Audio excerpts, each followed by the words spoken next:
പിന്നെ എല്ലാ പള്ളിയിലും എഴുതി ഇവിടെ കിടന്ന് ഉറങ്ങരുത്. നമ്മൾ അവിടെ കിടന്ന് ഉറങ്ങി വായിക്കകത്തൂടെ. പണ്ട് പള്ളിക്കകത്ത് കിടക്കുന്നവർക്ക് കണ്ണീരൂടെ കണ്ണീര് വരും. ഇന്ന് പള്ളിക്കകത്ത് കിടക്കുന്നവർ വായിലൂടെയാണ് കണ്ണീര് വരിക. അതങ്ങനെ ഒഴുക്കി പള്ളിക്കകത്ത് അങ്ങനെ കിടക്കും. പിന്നെ എന്തൊക്കെ കോലമാണ്, ചാരിയിരിക്കുന്നു, ഇവരിലേക്ക് കാല് നീട്ടിയിരിക്കുന്നു, ഏതൊക്കെ രീതിയിലും മോഡലിലുമാണ്. അള്ളാഹു കാത്തുരക്ഷിക്കുമാറാകട്ടെ.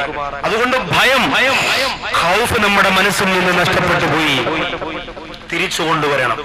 ആ പേടി നമ്മുടെ മനസ്സിന്റെ അകത്ത് ചെയ്യുന്ന ചെറിയൊരു തെറ്റിന് പോലും ഖുർആൻ എഴുതിയ കടലാസ് നമ്മുടെ തഴവയുടെ പരിസരത്ത് എവിടെയെങ്കിലും ഒന്ന് കിടന്നാൽ ആ കടലാസിനൊന്ന് ചവിട്ടിയാൽ അല്ലാഹുവേ അതിന് പകരം പോലും നരകം തരുമോ എന്ന് പേടിക്കണം മുസ്ലിമേ.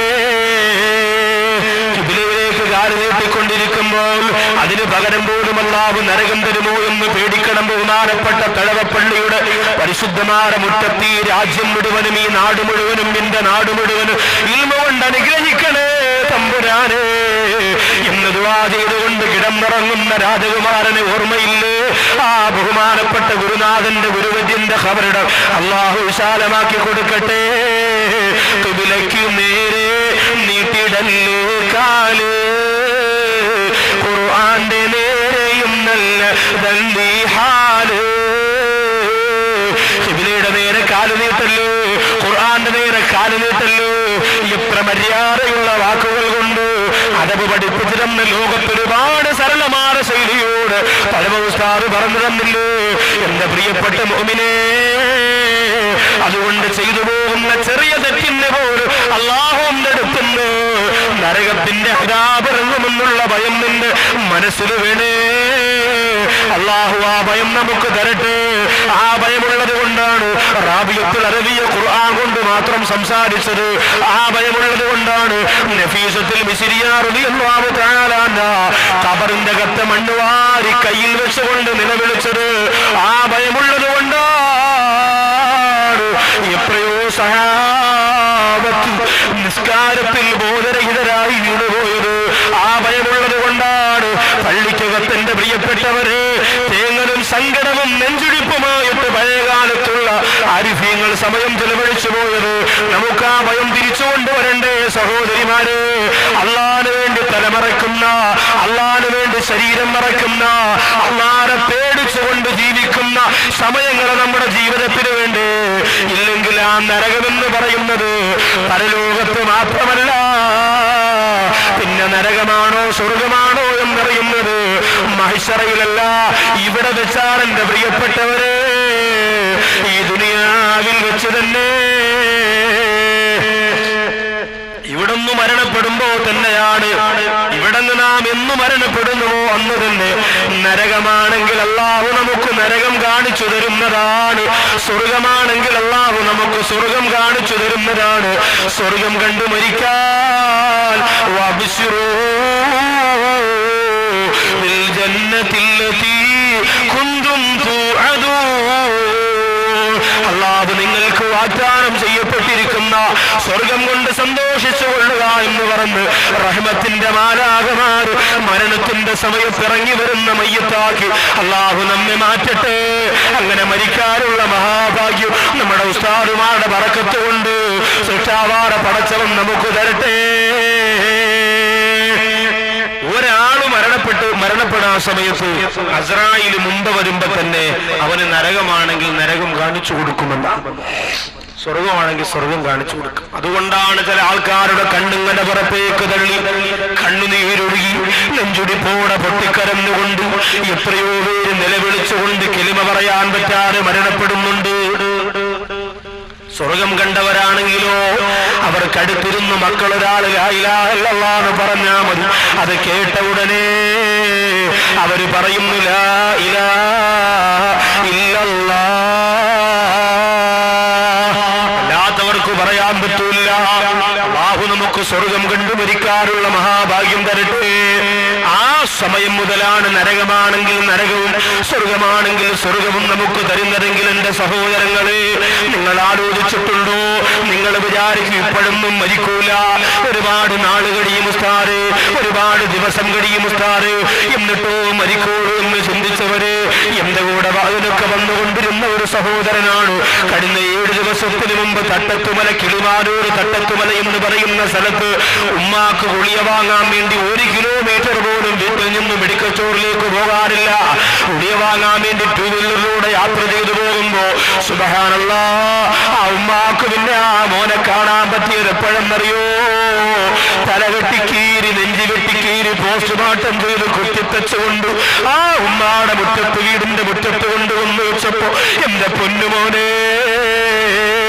ഇന്നലെ രാവിലെ ഉമ്മാക്ക് ഗുളികവാകാമെന്ന് പറഞ്ഞ് വീട്ടിൽ നിന്ന് പോയതാണല്ലോ, തിരിച്ചു വരുന്നതിന് മുമ്പ് അപകടം സംഭവിച്ച് വെഞ്ഞാറമൂട് ഗോകുലം മെഡിക്കൽ കോളേജിന് എന്റെ പ്രിയപ്പെട്ടവരെ 2 ദിവസത്തെ ചികിത്സയ്ക്ക് 3.5 ലക്ഷത്തോളം രൂപ ചെലവഴിച്ചിട്ട് ആ പൊന്നുമോന്റെ ആയുസ് തിരിച്ചു കിട്ടിയില്ലാരെങ്കിൽ അത് 18 വയസ്സിന് മാത്രം പ്രായമുള്ള സിനാസ് എന്ന് പറയുന്ന ഒരു മുസ്ലിം സഹോദരനാണെങ്കിൽ ചിന്തിച്ചു നോക്കണം. ചെറുപ്പക്കാരാ, കണ്ടുപിടിച്ചുകൊണ്ട് പെണ്ണുപിടിച്ചുകൊണ്ട് തോന്നിയതുപോലെ ജീവിച്ചതുകൊണ്ട് 90 വയസ്സ് വരെ ഞാൻ ജീവിച്ചിരിക്കും ഉറപ്പ് പറയുന്ന സഹോദര, ഉത്സവപ്പറമ്പിന്റെ അകത്തളത്തിൽ പാതിരാ സമയം പുറക്കമിടുന്നുകൊണ്ട് ഗാനമേളക്കാരന്റെ അവസാന പാട്ട് കേട്ടുകൊണ്ട് ഉടുമുണ്ടിൽ തലയിൽ കെട്ടുകെട്ട് അല്ലാതെ പറന്ന് നൃത്തം ചെയ്യുന്ന കള്ളിനും മദ്യത്തിനും പെണ്ണിനും അടിപ്പെട്ടു പോലെ യുവത്വമേ,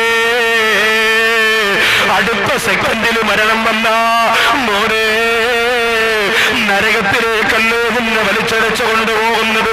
നരകമുറപ്പായി മരിച്ചുപോയവർക്ക് അല്ലാഹു കൊടുക്കുന്ന ഭയാനകരമാണ് അതാവ്. എന്തും എന്റെ പ്രിയപ്പെട്ട സമുദായത്തിന്റെ സഹോദരങ്ങൾ പഠിക്കണേ. അവര് നരകം കണ്ട് മരിക്കുമെന്ന് മാത്രമല്ല, അവരെ നരകത്തിന്റെ മാലാഖമാര് വന്ന് കുളിപ്പിക്കുമെന്നാണ്, അവരെ കഫം പൊതിയുമെന്നാണ്. എന്നിട്ടോ പള്ളിപ്പറമ്പിലേക്ക് അവരെ കൊണ്ടുപോകുമ്പോ നായകളോടുള്ള സമീപനം പോലെ ആ മയ്യത്തിനോട് പെരുമാറുമെന്നാണ്. ആർക്കും വേണ്ടാത്തതുപോലെ ചീഞ്ഞെഴുന്ന ശവത്തിന് നാലുകൾക്ക് വലിച്ചെറിഞ്ഞു കൊടുക്കുന്ന പോലെ 6 മണ്ണിന്റെ കത്തളത്തിലേക്ക് ആ മയ്യത്തിന് വലിച്ചെറിയപ്പെടുമെങ്കിൽ അല്ലാഹു കാത്തുരക്ഷിക്കട്ടെ. എത്ര വഖത്ത് നിസ്കാരം കളാക്കിപ്പോയി മോനെ. ക്യാൻസർ എന്ന രോഗം വന്നാൽ പിന്നീട് അല്ലാഹുവിനെ വിളിക്കാൻ നീ സമയം കണ്ടെത്തുന്നില്ലേ?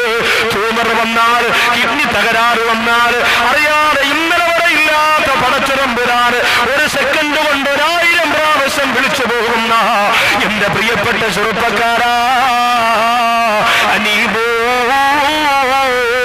ഇലാ റബ്ബിക്കും ദാസിലിമൂലോ, മടങ്ങി വന്നോ, അള്ളാന്റെ മുമ്പിലേക്ക് മടങ്ങി വന്നോ, അള്ളാന്റെ ദീനിലേക്ക് മടങ്ങി വന്നോ. ആ നരകമെന്ന് പറയുന്ന ലോകത്തെ ഭയന്ന് വിറച്ചുകൊണ്ട് പൊട്ടിക്കരഞ്ഞോ. അള്ളാഹുവിന്റെ പരിശുദ്ധമായ പള്ളിക്കകത്ത് പോയി സുജൂദിൽ കിടന്ന് നിറകണ്ണോട് അള്ളാഹുവിനോട് തൗബ ചെയ്തു. അള്ളാഹു സ്വർഗം കണ്ട് മരിക്കാനുള്ള മഹാഭാഗ്യം ഈ സാധുക്കളായ നമുക്ക് തരട്ടെ. അതുകൊണ്ട് കുറഞ്ഞുപോയ ഖൗഫിനെ തിരിച്ചു കൊണ്ടുവരണം, കുറഞ്ഞുപോയ ഭയത്തെ നമ്മൾ തിരിച്ചു കൊണ്ടുവരണം. നരകം എന്ന് പറഞ്ഞാൽ ഇന്ന് വളരെ ചില ആൾക്കാർ നിസ്സാരമായിട്ട് പറയൂലേ, നിസ്കരിക്കാൻ വരണില്ലേക്കാ, ഓ നിസ്കരിക്കണം, നിങ്ങളെല്ലാരും അങ്ങ് സ്വർഗത്തിൽ പോയി, അള്ള നരകം പടച്ചിട്ട് ആരും ഇല്ലെങ്കിൽ അള്ള തന്നെ നാണക്കേടല്ല, അതുകൊണ്ട് നരകത്തിൽ പോവാനും കുറച്ച് പേര് വേണ്ടേ. തമാശയ്ക്ക പറയണ ആലോചിച്ച്, നരകം തമാശയ്ക്ക് ഉപയോഗിക്കാനുള്ളതല്ല. റമളാൻ മാസത്തിൽ പള്ളിയുടെ നടയിലിരുന്ന് ബീഡി വലിക്കുന്ന ഒരു പാപ്പ സാധു പറഞ്ഞു, ഉറപ്പാണ് ളുഹർ നിസ്കാരം കഴിഞ്ഞ് നിങ്ങൾ ബീഡി വലിക്കണമെങ്കിൽ നിങ്ങൾക്ക് നരകമാണെന്നുള്ളതിൽ വേറെ സംശയമൊന്നുമില്ല, റമളാൻ മാസമാണ്. ഈ കാഫിര്യങ്ങൾ പോലും ആദരിക്കുന്ന ഈ മാസത്തിൽ നിങ്ങൾ ബീഡി വലിച്ചില്ലേ പള്ളിയുടെ നടയിൽ, നിങ്ങൾക്ക് നരകം ഉറപ്പാണ്. പാപ്പ പറഞ്ഞു, 1 കണക്കിന് നരകം അവസ്ഥാനം നല്ലത്. ഉസ്താദ് ചോദിച്ചത് എന്താ? ഇവിടെ എനിക്ക് 1 ദിവസം ബീഡി വലിക്കണമെങ്കിൽ 50 തീപ്പെട്ടി വേണം, നരകത്തിലാകുമ്പോൾ തീപ്പെട്ടി വേണ്ട, കാണിച്ചു കൊടുത്താൽ കത്തിക്കോളൂ. വേറെ സഹോദരൻ ചോദിക്കുക, ഉസ്താദെ നരകത്തിൽ ബാത്റൂമാണോ ഉസ്താദെ? അപ്പൊ കൂടെ ഒന്നും പറയാം, പോടാ അവിടെ ബാത്റൂം, അവിടെ ചൂടുവെള്ളം കുടിച്ച് തൊണ്ട ഉരുവി കിടക്കുമ്പോഴാണ് ബാത്റൂം. ഇത് നരകത്തിന്റെ ചർച്ചകളാണ്. നമ്മുടെ നാട്ടിൽ ഇന്നത്തെ യുക്തിവാദികൾ സമ്മാനിച്ച ആശയങ്ങളും ആദർശങ്ങളും അവരുടെ കൂടെ കൂട്ടുകൂടിയിട്ട് എന്റെ പ്രിയപ്പെട്ട സഹോദരങ്ങൾക്ക് വന്നുപോയത് അള്ളാഹു കാത്തുരക്ഷിക്കട്ടെ. ശ്രദ്ധിച്ചേ പറ്റൂ, ഒരുപാട് ഗൗരവത്തോടെ മനസ്സിലാക്കിയേ പറ്റൂ. അള്ളാഹുവിന്റെ ഹബീബായ നബി തങ്ങളോട് സഹാബത്ത് ചോദിച്ചു, നരകത്തിന്റെ നിറം എന്താ? നരകത്തിന്റെ നിറം എന്താ?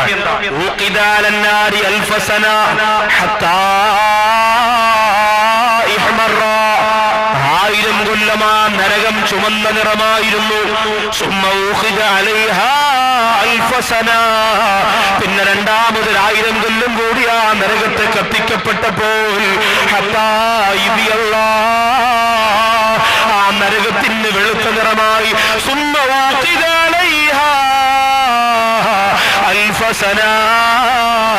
പിന്നെ മൂന്നാമത് 1000 കൊല്ലം കൂടി ആ നരകത്തെ കത്തിക്കപ്പെട്ടപ്പോൾ